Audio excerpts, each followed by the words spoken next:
Now, the fifth issue regarding overspray concerns the proper procedure for spraying a piece. And the reason being is that the areas that are going to be showing up the most and that the clients are going to be touching the most is in the case of this piece, which is a stool, would be, of course, the top itself. And then the underside here, maybe the tops of the legs, or certainly the outside of the legs, because they're not going to be touching the inside very often. So the general rule of thumb is that you should spray the nicer areas there, or those that the clients are going to touch the most or see the most. You should spray those last, because if you get any overspray on them, then of course the overspray will flow from the not so nice areas to the better areas, and then that'll cause problems. So there's two things that I do here. The first is that with the case of a chair, I will usually turn the chair upside down and I'll spray the underside first. In addition to doing that, I want to show you something, and that is the size of the cup that you've got, because to try to get into this area with a large cup can be very problematic. So you can get different size cups. And there's another thing that you can do in addition to that. There's the 3M PPS system, and in this case here, not only can I spray in any attitude whatsoever because of the way that the cup itself is pressurized, which enables me to spray in any attitude whatsoever. I could come upside down, and you can't do that with a regular gravity feed gun or even a siphon gun.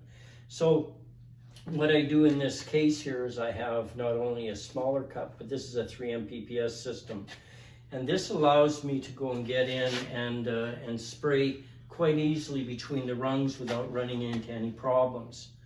And so you can imagine I could spray like that. I could do the inside of the legs and the rungs first without much difficulty, really, because of the cup size and because of the fact that I don't have to worry about having it held upright.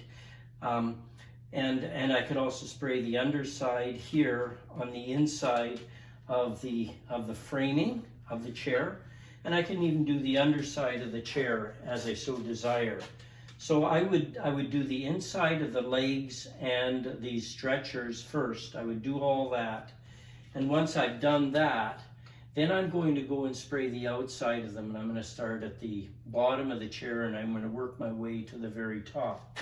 So I would maintain the same orientation. In other words, I would ensure that the fan is a vertical fan, because I'm wanting to go and spray these narrower pieces.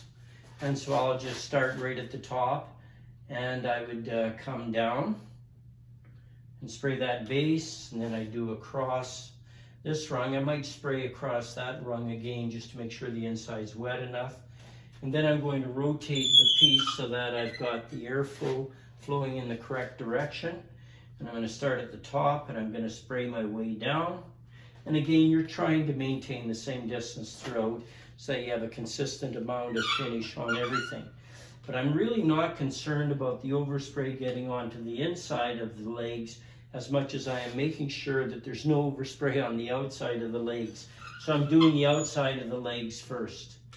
And then I'm going to spray down, and I'll spray this supporting area here and the underside of the tabletop itself, or the stool underside top as well.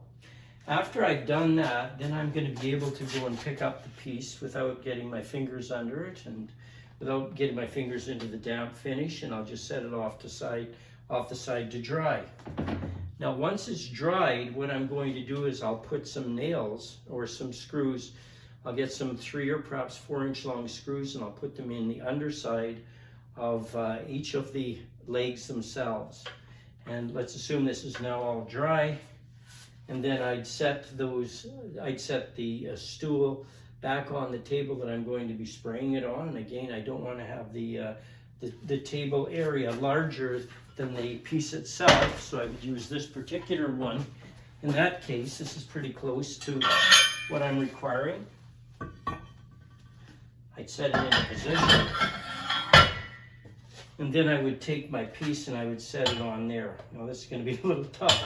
That isn't quite large enough for it. Oh, I guess I could just barely get it on there. Not sure I trust it to be sitting there while I'm spraying. But in this case here, what I would do is I would spray the top, and then I would work my way down so that the outside of these legs then, of course, would get their second coat at that point. And I come across here and I proceed down, and I'd make sure that I do that, and I'd turn the piece and then continue on, going from the top towards the bottom. And if I could, I would have removed the seat and have done it separately as I'd recommended on a previous hint. So that's your fifth hint, and that is number one, figure out where the most important part of the chair is from the perspective of the client, touching it and looking at it, and doing those areas last. And the second thing is using a small cup, fluid cup, so that you can get in more readily in between the pieces and such. And as well, if you've got access to the 3M PPS system, all that you need to do is to go and purchase an adapter, and then of course the 3M cups and such.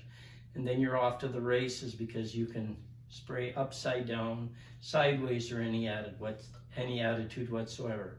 So that was the fifth hint.